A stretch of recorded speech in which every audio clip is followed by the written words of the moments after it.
Hi, and welcome to another fine edition of On the Spot. My name is Ronnie Wiley, and Joe Glowacki, you are on the spot. How are you, sir? I'm good. I'm good. Great. If you've been to CHS, and a lot of people have graduated from CHS here in this fine community, you know who this guy is. You've been a Connersville teacher for how long?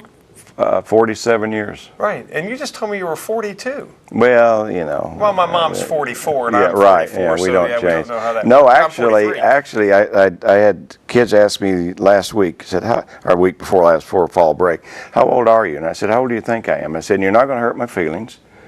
And they guessed from way up to way down, and I said, no, I am 67 years old. I'll be 70 in February. No, you're not. I said, okay. I said, I was born the day we invaded Iwo Jima, February 19th, 1945. So you told him you were 67, but you'll be 70 in February?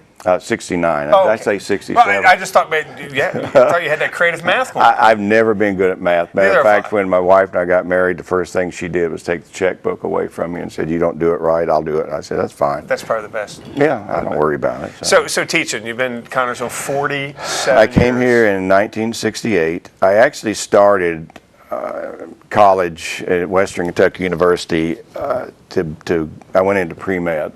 You got to know math to be in pre-med. You got to know math, and you got to be good at science, and I wasn't good at either one of them. And it didn't take me long to realize that that was not what I wanted to do. My mom was a nurse. I had two sisters who were nurses. My dad had his medical degree, and there were some issues after World War II. He was a medic in World War II that he decided not to practice medicine. He came back with some kind of disease on his hands, and he gave that up. But that's another long story. And I just thought, to honor him, I should be a doctor. Right. Not going to happen. And after 2 years of struggling through that and staying in school, but grades weren't the greatest in math and science, and had a priest friend, Father Allard at the Newman Center, who knew all of us better than we ever thought we would know ourselves, and he said, you need to go into something where you're working with people. So that led me into journalism, television, photojournalism, and all that. And because it took me 5 years to graduate, I had some extra time, and I had an advisor who was very wise, and she says, I think you need to go into teaching, get your teaching license to have something to fall back on. And I said, Judy, that's the last thing in the world I want to do. And I did my student teaching. I fell in love with it. The job opened here with the new school being built, and I applied for it, and here I am, and been here in something I never thought I would go into. Yeah, you found your niche? Well, it found me, I think, what it was. Explain that. Because you go from pre-med, and then all of a sudden you started taking journalism classes. Was that something you were interested in as a child? Well, when I was in high school, I was editor of my yearbook. And I took a lot of pictures. I didn't know what the heck I was doing, but I learned along the way. And in college, once I got involved with that, I liked it, and it seemed to be something that came natural to me. Photography into photojournalism, it was easy, and challenging in some things, but it's something I really fell in love with, and I've done that ever since, and it's led me a lot of different places. I've met a lot of neat people because of it, but I didn't want to do that as a career. Right. And honestly didn't know what I wanted to do as a career. I thought, well,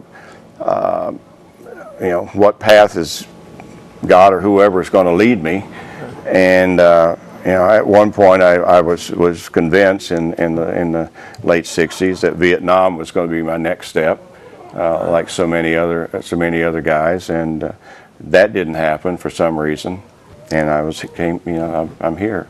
So you go into teaching. Were you specifically, I'm going to teach journal, TV, anything like that? Was it English? Was there anything particular that you... They hired me to, John Hoagland was superintendent, and he came from Marion, where they had a small television setup that he had something to do with, and he just envisioned that we should have a complete system in this new high school, but they wanted someone to be in charge of it. And when we talked in the interview, concept at that time was I would just be a resource. Okay. And I said, you know, I said, no offense, but if I go into teaching, I want to teach. Right. Now, of course, my first year I taught at the old middle school, Right. which was the high school in the plywood jungle. A lot of people remember that probably. Yeah. And I taught English with an emergency license to teach English.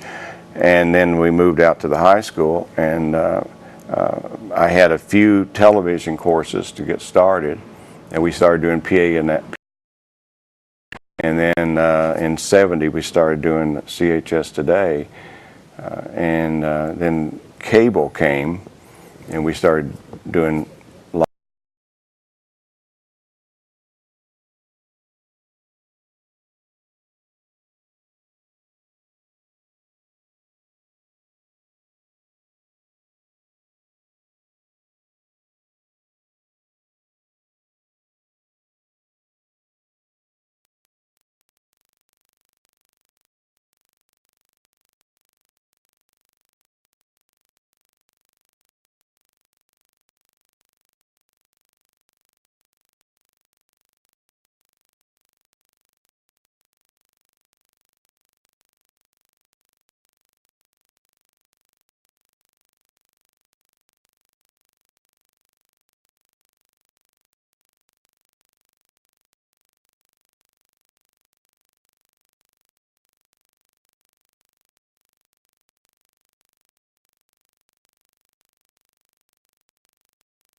made me realize I didn't want to do that. Right. Yeah. You know, I didn't want that stress every day. Right. But I got to experience that I could bring that to my kids, and you know, tell them stories. I saw a guy get fired because he missed a spotlight cue at the opening of Saturday Night Live. During the commercial break, the executive producer, can't think of his name. Lauren Michaels. Lauren Michaels stood up, pointed to the guy, and says, "You're fired. Get your blankety blank out of here now." Wow. And that was it for him. Jeez, you know, that's tough. And you know, so I tell kids, I said, you know, it's rough out there. You've got to be responsible. Yeah. And I think we try to teach that. We try to teach that being on live television every day. You know, I'm originally from Ohio, and I came over here in my 11th grade year, and when I was younger, I developed a love for radio. I wanted to be in radio and do all that stuff because it's the theater of the mind.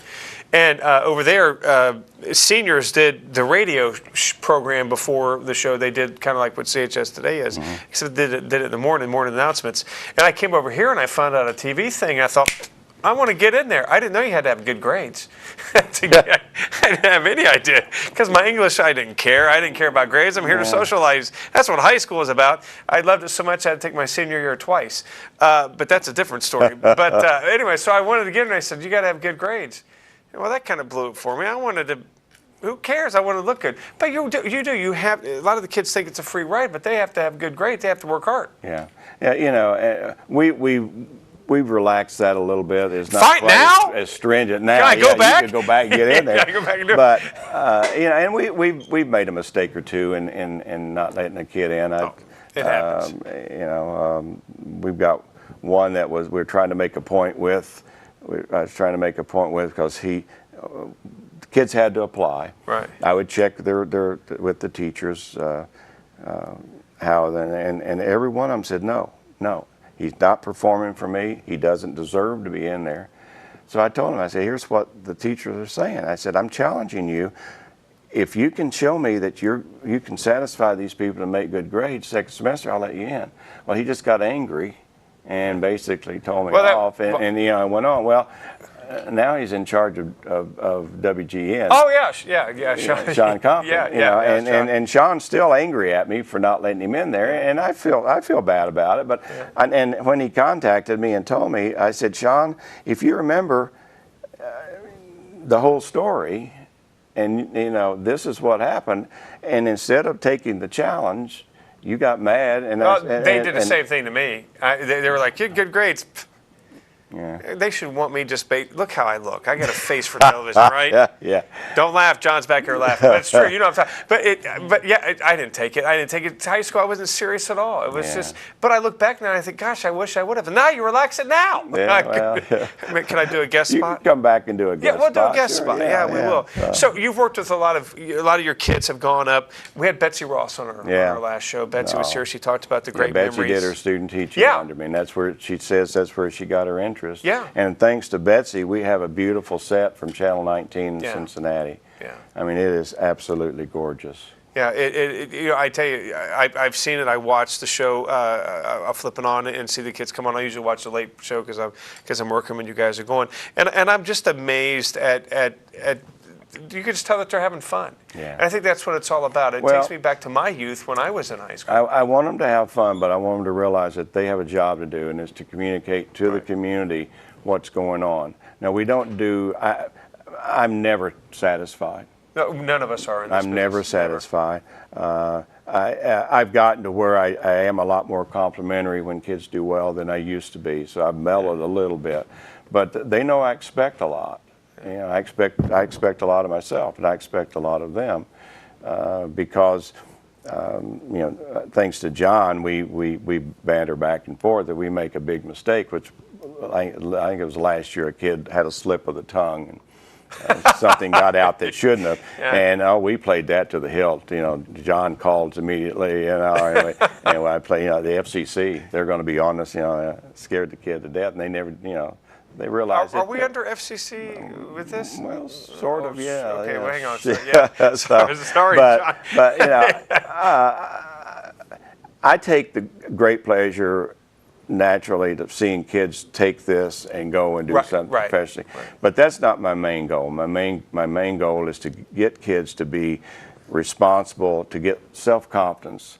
A real quick story, I had a kid, Michael DePercio, who came to me very shy, and Dr. DePercio's son.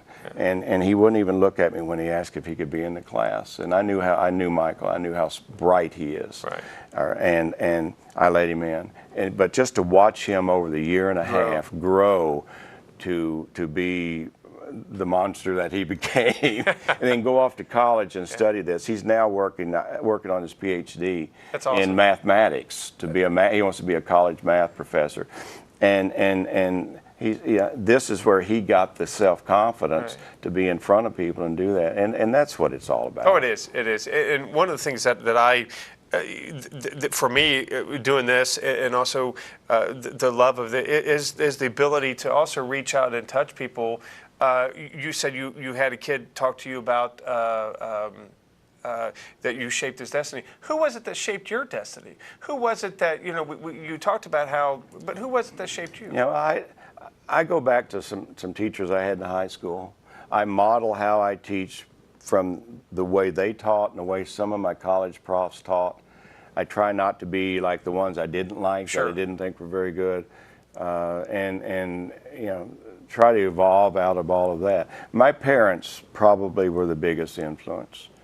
They did a wonderful job of raising 4 kids, not a lot of money, and getting us all into 2 of us in college, and 2 of us through college, and two of them through nursing. And they worked hard, and they showed us the work ethic that we had to have. To like people, and to want to do things for people. Now, you talk about your wife, which great teacher in her own right, Miss Glowacki, Miss Glow, the Glows. The Glows. Yeah, the Glows. Yeah, I quick story about her one time. I probably drove her to distraction, which every teacher, I do apologize. I was a hellion tonight. I was one of those kids, right? But she. Literature, and I was trying to learn how to write, and I wrote this poem. I said, will you read it and let me know? And I could tell she was biting her tongue going, this is horrible. But she was real complimentary. But looking back, I could clearly see where she was like, terrible. But she gave me confidence to continue to write, and I feel like I'm a lot better now. I went to college for all that stuff. But you guys meet here at CHS, or did you guys meet at college? Or? No, we met here. It was just it's one of those things where both of us had a bad day. We're out, just happened to meet in the courtyard, and I said, why don't you come over for dinner? I'll fix a roast. Never fixed a roast in my life. So she came over. Grab a book? I read the book, and it said a temperature, and that's what I set the oven for, and that was the inner meat temperature. So after I don't know how many hours it wasn't done, so I ended up cutting it up and putting it in a skillet. But she does most of the cooking now too. I grill, but there you go. But that we dated, and a couple 3 years later got married, and now your kids been married. We were married 40 years Sunday. Unbelievable. 40 years. That's amazing. That is awesome. Good for you guys. I've done a good job. No, I think you have. I told her I've been a saint, but it's the other way around. It's the other way around. Yeah, so 40 you guys meet. So you again, you met your wife. I mean, you got your kids. They went through school. Mm-hmm. Did you have your kids, or were you allowed to? I have. Yeah. I have 3 sons. I was married before, mm-hmm. and Jeremy went to University of Georgia. Got a job there. He ended up going to New York. He's in New York for 12 years, magazine editor. And he renegotiated his contract when it ended, and they said he could move back to Indiana if he wanted. He lives in Carmel, married a girl from New Jersey who I think would love to go back to New York. Have 2 granddaughters with them.